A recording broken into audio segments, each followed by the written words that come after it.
2 anos de resistência, resistência.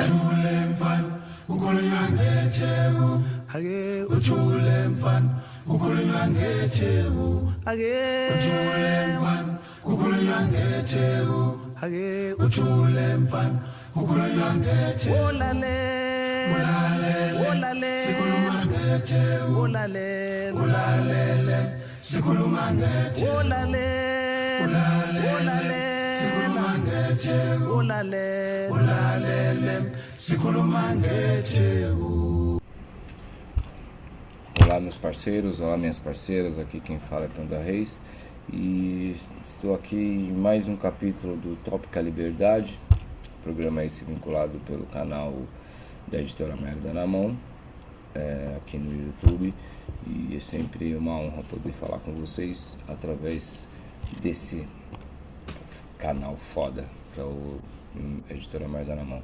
Hoje eu queria falar da democracia representativa, neoliberal, né? E eu escrevi um texto aqui, como sempre, né? Minha oratória é horrível, então eu escrevi um texto aqui para tentar abrir um debate com vocês sobre a democracia, né? Tão em voga em momentos de eleições, tão em voga em momentos de ataque a essa democracia que se diz igualitária. Porém, vamos começar o debate. Eu falando sobre esse texto, que eu começo com o conceito da democracia representativa, que é o povo delega o seu poder de decisão a outras pessoas, políticos profissionais, né? Pelo nosso entendimento de que seria melhor para nos representar. Porém, aí já entramos em uma seara complicada, pois estamos em uma questão de ideologias, né?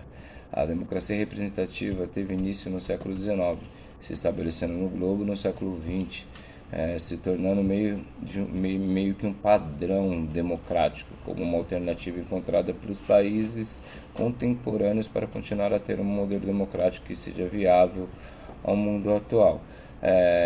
Impossibilidade do padrão da democracia grega, né, a clássica, né, pela lógica da mesma, né, no mundo atual seria impossível. Imagine, por exemplo, no Brasil, com mais de 200 milhões de pessoas, implantar a democracia grega no seu padrão, que eu acredito que todos saibam qual seria realmente uma missão impossível. O problema da democracia representativa, ela é legitimada, o fato de poder estar concentrado na mão de poucas pessoas, cria a oportunidade para que ele seja usado para finalidades privadas, em benefícios aos próprios representantes e grupos associados a eles, corrompendo-os.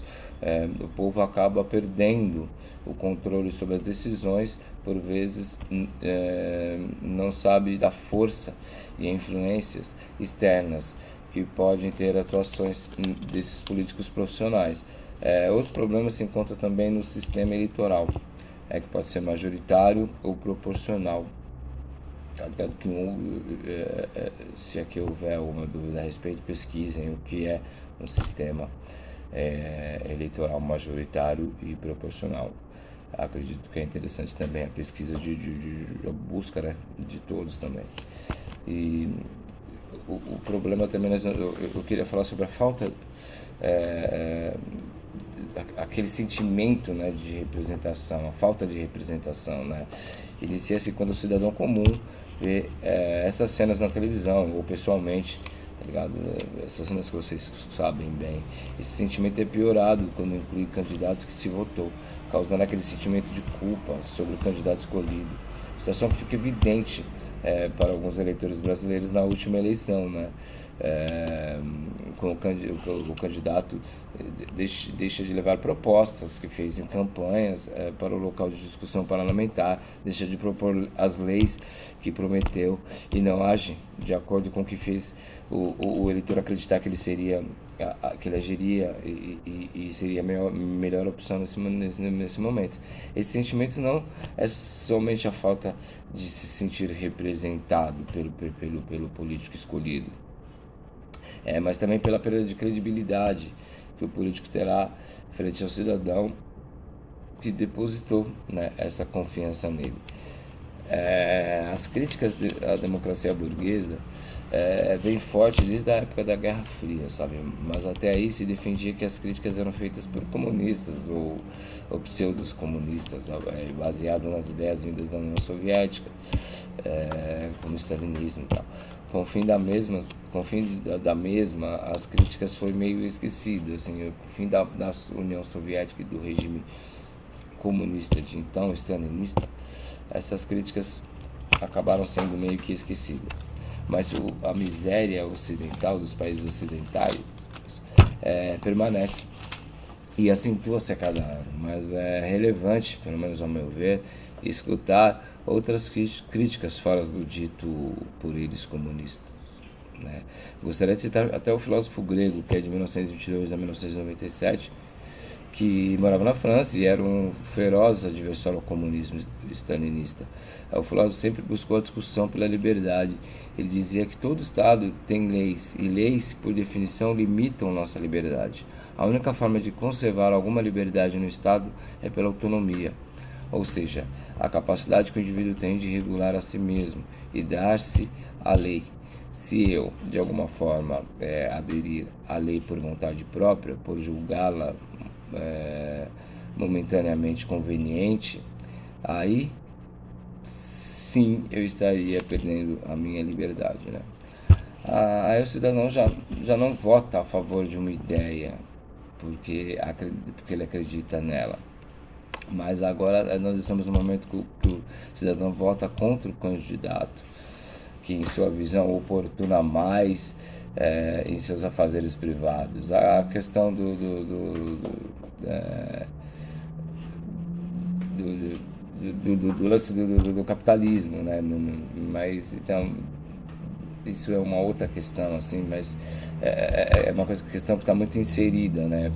Essa questão do candidato que não oportuna mais, aí a gente entra numa questão monetariamente, hoje em dia mais ideologicamente, com essa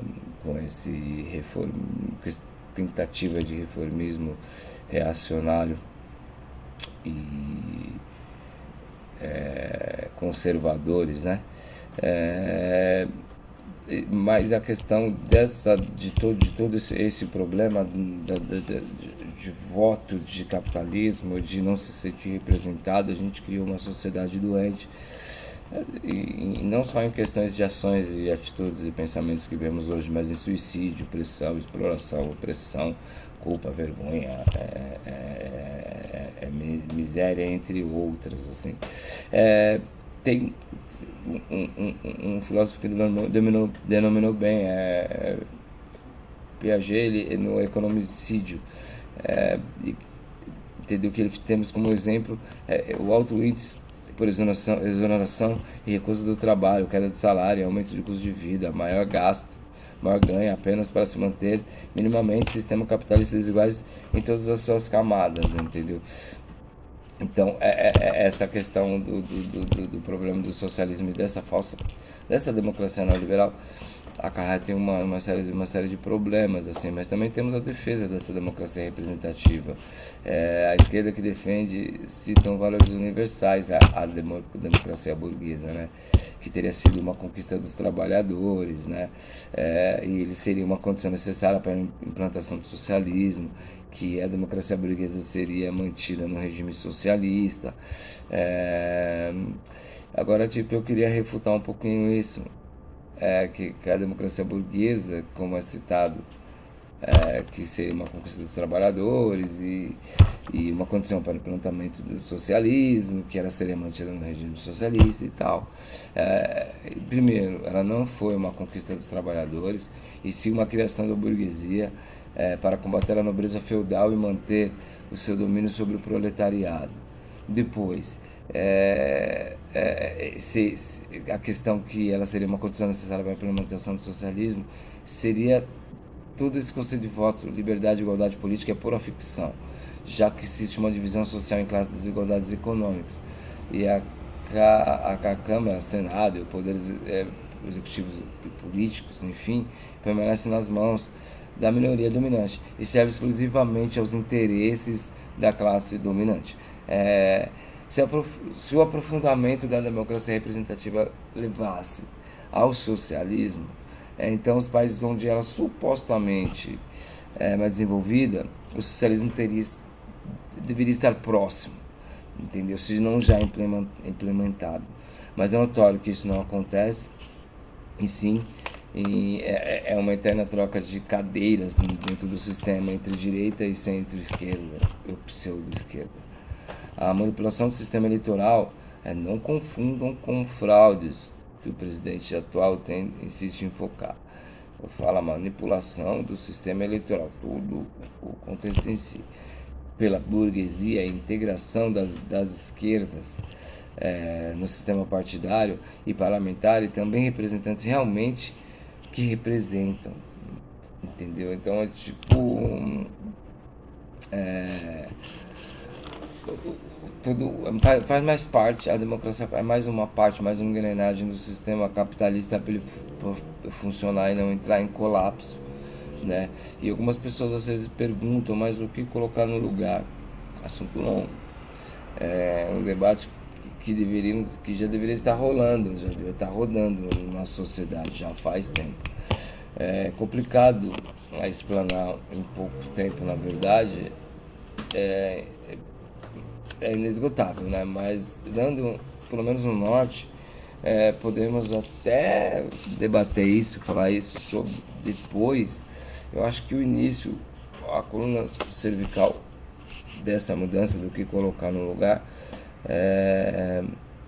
se inicia não mais a propriedade privada, associações de trabalhadores, novos institutos adaptados para funções distintas, conselhos que eram chamados sovietes, né, na época, mas conselhos operários de trabalhadores, educação autogestionária, livre, né, e inclusiva, livre associação dos produtores, entendeu? Enfim, extensão de democracia real, não uma democracia burguesa não liberal, a todos os membros da sociedade, não apenas a uma classe, que é a classe dominante.